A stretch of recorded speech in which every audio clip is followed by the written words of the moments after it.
بسم اللہ الرحمن الرحیم۔ گزشتہ سبق میں ہم نے یہ پڑھا کہ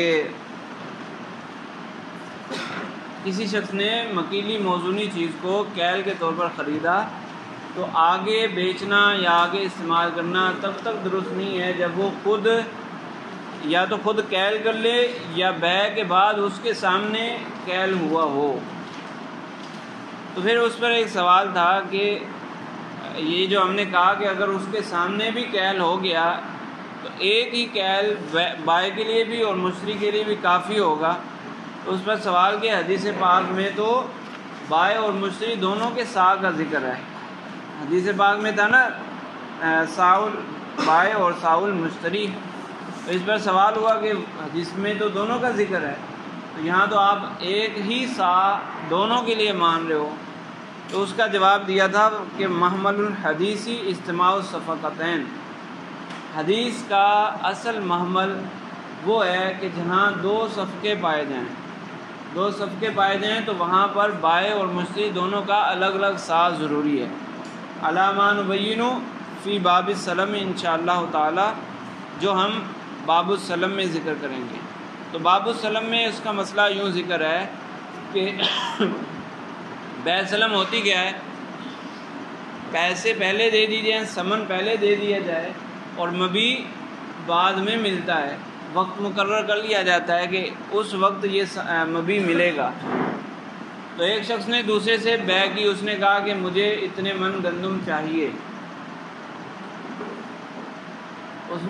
دوسرے بندے نے کہا ٹھیک ہے 2 مہینے بعد تمہیں مل جائے گی، اتنے ریٹ میں، یہ ریٹ ہے، اتنے میں تم سے بیع کرتا ہوں، ملے گی 2 مہینے بعد۔ اس نے پیسے ابھی دے دیے، 2 مہینے بعد گندم ملے گی۔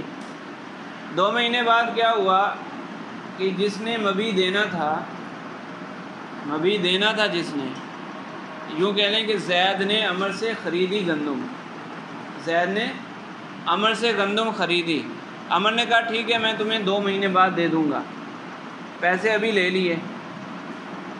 2 مہینے بعد عمر نے بکر سے گندم خریدی، وہ نقد بیع ہوئی نا، فوری بیع جو ہوتی ہے، بیع سلم نہیں، اس وقت بیع ہوئی، اس نے گندم خریدی، قبضہ نہیں کیا۔ عمر نے بکر سے گندم خریدی، قبضہ نہیں کیا۔ اب عمر زید کو کہتا ہے کہ جاؤ بکر کے پاس سے گندم اٹھا لو، بکر کے پاس جاؤ وہاں سے گندم اٹھا لو۔ تو زید وہاں جا کر قبضہ اگر کر لے، گندم لے لے تو یہ درست نہیں ہے۔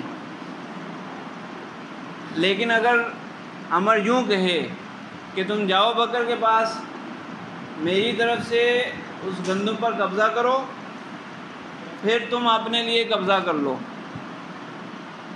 تو پھر تو درست ہے۔ تو پھر وہ درست کیسے ہوگا؟ 2 مرتبہ کیل کرنا پڑے گا۔ یہ زید بکر کے پاس جائے گا اور پہلے کہے گا وہ عمر نے تم سے جو گندم خریدی ہے نا وہ میرے حوالے کر دو، تو وہ کیسے حوالے کی جائے گی؟ اس کے سامنے تول کر کیل کر کے اس کے حوالے کی جائے گی۔ اس کے حوالے جب کی جائے گی تو یہ قبضہ ہوگا بطور وکالت، وکیل بن کر، عمر کا وکیل بن کر زید نے قبضہ کر لیا۔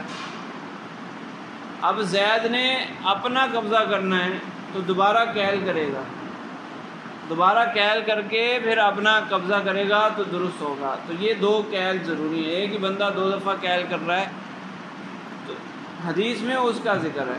تو یہ جو کہا نا کہ محمل الحدیثی اجتماع الصفقتین، 2 صفقوں کا اجتماع جہاں ہو جائے وہاں 2 دفعہ یعنی سا کا جاری ہونا ضروری ہے۔ تو یہ وہ والا مسئلہ ہے۔ تو یہاں پر کیا ہے جو ابھی مسئلہ ذکر کیا تھا کہ مشتری نے خریدا، ایجاب و قبول کے بعد مشتری کے سامنے بائع نے کیل کیا، مشتری بھی دیکھ رہا ہے اس کیل کو، تو ایک ہی کیل دونوں کے لیے کافی ہوگا، تو یہ درست ہے کیونکہ یہاں صفقہ ایک ہے اور وہاں صفقے 2 ہیں، لہٰذا وہاں پر 2 دفعہ کیل ضروری ہوگا۔ اور اس کی ایک مثال پیچھے بھی گزری نا، شروع میں جو متن میں ذکر کیا تھا کہ متن کا انداز یہی تھا کہ ایک نے خریدا، پھر اس نے آگے بیچا تو اس دوسرے مشتری کے لیے جائز نہیں کہ وہ آگے بیچے۔ اور پھر ایک اور مسئلہ یہاں ذکر ہوا کہ اگر مشتری کی موجودگی میں، مشتری ثانی کی موجودگی میں کیل ہوا، پہلی بے کا کیل ہوا مشتری ثانی کی موجودگی میں، تو وہ پہلا کیل معتبر نہیں ہوگا۔ یہ بھی اوپر ذکر ہوا تھا۔ ایک شخص نے خریدا، بائع اور مشتری ہیں، دونوں موجود ہیں اور تیسرا شخص بھی موجود ہے، تو بائع اور مشتری نے ایک ہی کیل کیا، ایجاب و قبول کے بعد ایک ہی کیل کیا، اور تیسرے بندے کی موجودگی میں وہ کیل ہو رہا ہے۔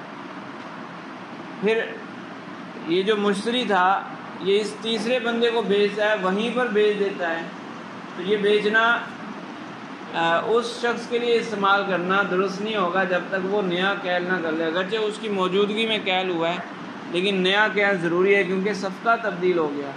تو اسی طرح بیع سلم میں بھی ہے کہ صفقے جب دو ہو جائیں، خلاصہ یہی ہوا کہ صفقے جب دو ہو جائیں تو پھر دو دفعہ کیل ضروری ہوگا۔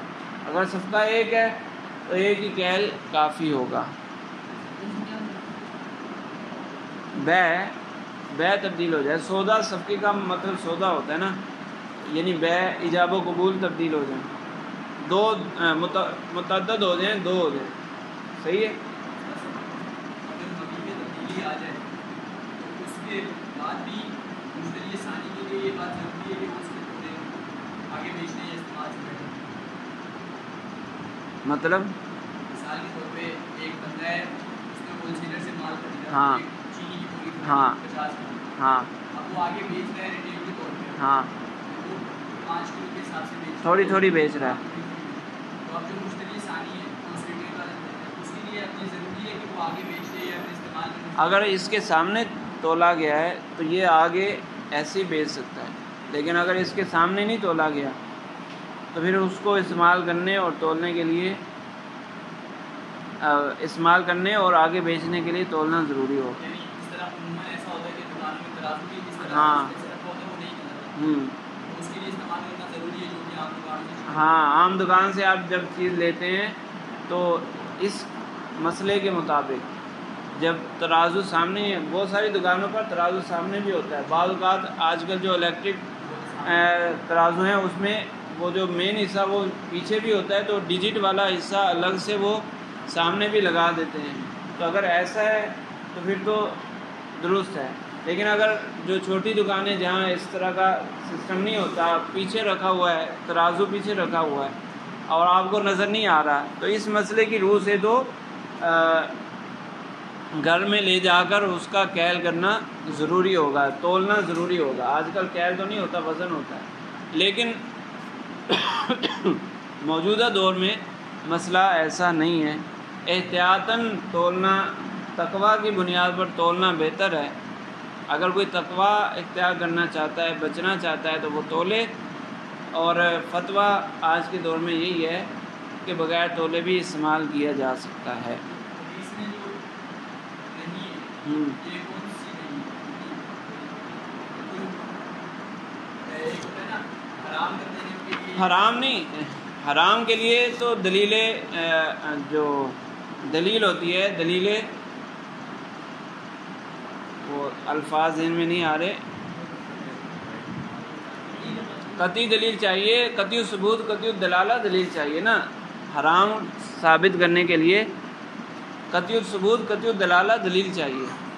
اور یہ جو احادیث ہیں یہ زیادہ سے زیادہ یہ مشہور حدیث ہوگی، تو مشہور حدیث بھی قطعی تو نہیں ہے، مشہور حدیث قطعی ثبوت نہیں ہوتی،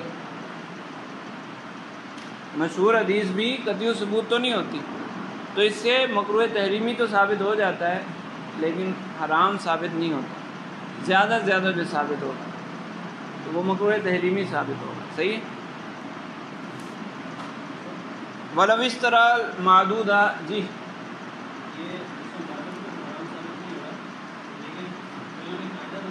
ہاں، وہ یہ کہ جو بائع تول کے دے رہا ہوتا ہے اس کو تو پتہ ہوتا ہے، اور آج کل ہمارے عرف میں یہ بات معروف ہے، یہ بات گویا کہ ہر جگہ ہی چلتی ہے کہ جو توڑ رہا ہوتا ہے وہ جان بوجھ کے تھوڑی سی چیز زیادہ ڈال کے دیتا ہے۔ آپ اگر مثال کے طور پہ چینی لینے گئے تو وہ یہ نہیں کہ 1000 گرام 1000.00 ہوگا تو وہ دے گا، بلکہ وہ چند گرام زیادہ اوپر کر کے ہی دے گا۔ یعنی بائع کی رضامندی ہوتی ہے، زیادہ دینے میں بائع کی رضامندی ہوتی ہے، احتیاطاً وہ زیادہ ہی ڈالتے ہیں۔ آپ دودھ لینے جاتے ہیں، دودھ تو کیس سے ہوتا ہے نا، وہ پیمانہ جو ان کا ہوتا ہے، تو وہ پیمانہ بھر کے ڈالتا ہے، پھر تھوڑا سا اوپر بھی ڈال دیتا ہے۔ تو عموماً ہمارے عرف میں یہ جاری ہے کہ بائع اپنی طرف سے کچھ اضافہ کر ہی دیتا ہے، تو اس اعتبار سے پھر وہ اضافہ مباح ہو گیا۔ تو اس کا مسئلہ آگے آ بھی رہا ہے کہ اضافہ کرنا درست ہے، ٹھیک ہے۔ فرماتے ہیں وَلَوِ اشْتَرَى الْمَعْدُودَ عَدًّا، اگر کسی نے گنتی والی چیز گنتی کے طور پر بیچی، فَهُوَ كَالْمَزْرُوعِ فِيمَا يُرْوَى عَنْهُمَا، تو اب اس میں کیا حکم ہے؟ کیا اس کو آگے بیچنے کے لیے اور استعمال کرنے کے لیے گنتی ضروری ہے یا نہیں؟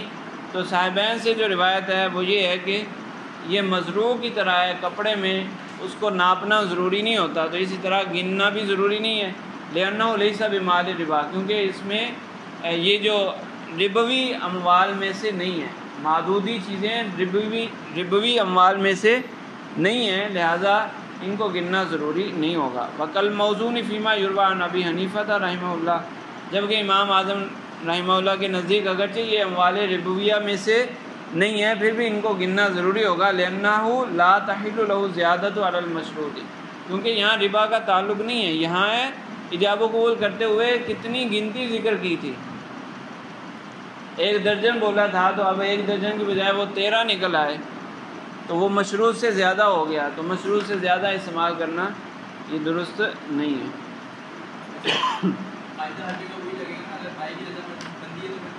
ہاں پھر مسئلہ نہیں ہے۔ یہ جو عددی چیزیں ہیں اس میں بھی جو چھوٹی چیزیں ہوتی ہیں اس میں یہ رواج ہے ہمارے ہاں کہ کچھ زیادہ ڈال دیا جاتا ہے۔ کیلے آپ اگر 3 درجن کیلے خریدو گے تو وہ 2-3 کیلے اضافی بھی ساتھ ڈال دے گا، ہیں؟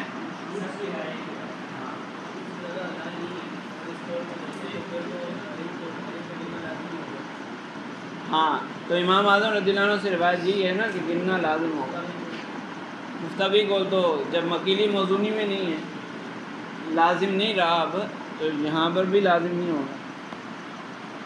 قال والتصرف فی الثمن قبل القبض جائز، اور ثمن میں قبل قبض تصرف کیا جا سکتا ہے، ثمن میں قبل قبض تصرف کیا جا سکتا ہے۔ پیچھے کہا تھا کہ مبیع میں قبل قبض تصرف نہیں کیا جا سکتا، اس کو آگے نہیں بیچا جا سکتا، ثمن میں تصرف کیا جا سکتا ہے۔ لِکَامِلِ مطلقی وَهُوَ الْمِلْکُ، کیونکہ یہاں مطلق یعنی اس کے جواز کی دلیل موجود ہے، وہ کیا ہے؟ ملک۔ وَلَيْسَ فِيهِ غَرَرُ الْانْفِسَاخِ بِالْحَلَاقِ، مبیع میں قبل قبض تصرف کرنے سے جو منع کیا، بیع کرنے سے منع کیا، اس میں علت یہ بیان کی تھی کہ ہلاکت کا خطرہ ہے، دوسری بیع کے فسخ ہونے کا خطرہ ہے، مبیع کے ہلاک ہونے کی بنیاد پر دوسری بیع کے ختم ہونے کا خطرہ ہے۔ تو ثمن میں تو ایسا نہیں ہوتا، کیونکہ ثمن متعین کرنے سے بھی متعین نہیں ہوتا، تو اس میں ہلاکت کہاں سے آئے گی؟ ہلاکت کا خطرہ ہے، ثمن کی ہلاکت کا کوئی خطرہ نہیں ہے، لہٰذا جب ثمن کی ہلاکت کا خطرہ نہیں ہے تو اس میں تصرف بھی کیا جا سکتا ہے۔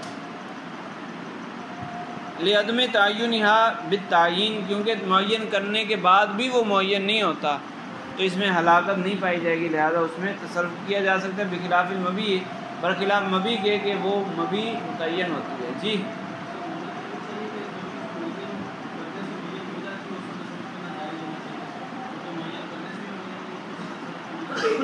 نہیں، قبل قبض کی بات ہے کہ قبضہ کرنے سے پہلے ہیں،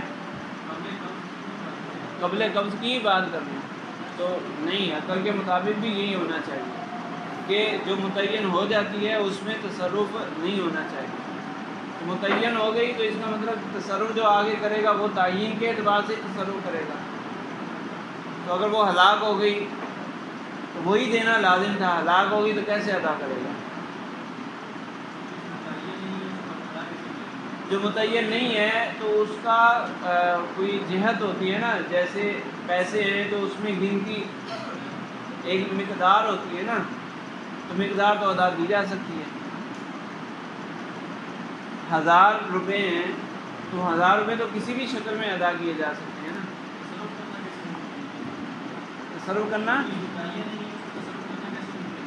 تصرف کرنے ممکن اس طرح ہے کہ جیسے میں نے ان کو کوئی چیز بیچی تھی اور ان سے پیسے لینے تھے، انہوں نے ابھی پیسے نہیں دیے، تو میں انہی پیسوں کے بدلے ان سے کوئی اور چیز خریدوں، انہی پیسوں کے بدلے ان سے کوئی اور چیز خرید لوں، یا کسی اور شخص کو کہوں کہ وہ فلاں سے میں نے پیسے لینے تو مجھ سے لے لو پیسے. اس طرح تصرف کیا جا سکتا ہے. ٹھیک ہے.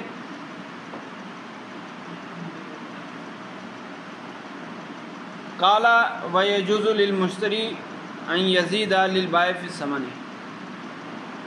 اس کے لیے ایک قاعدہ وہ پر سن لیں، ویسے مسئلہ تو طویل ہے، ٹائم ختم ہو رہا ہے. قاعدہ وہ سن لیں. قاعدہ یہی ہے کہ حقدار اپنے حق میں کمی کر سکتا ہے، اور جس پر فرض ہے وہ فرض میں اضافہ کر سکتا ہے اپنی مرضی سے، دوسرے کی رضامندی کے بغیر. فرض میں اضافہ کیا جا سکتا ہے اور حق میں کمی کی جا سکتی ہے.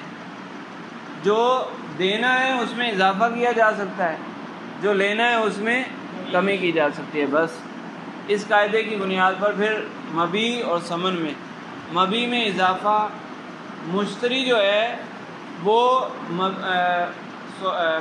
ہے وہ ثمن میں اضافہ کر سکتا ہے، بائع جو ہے وہ مبیع میں اضافہ کر سکتا ہے، اور مشتری مبیع میں کمی کر سکتا ہے، جو اس نے لینا اس میں وہ کمی کر سکتا ہے.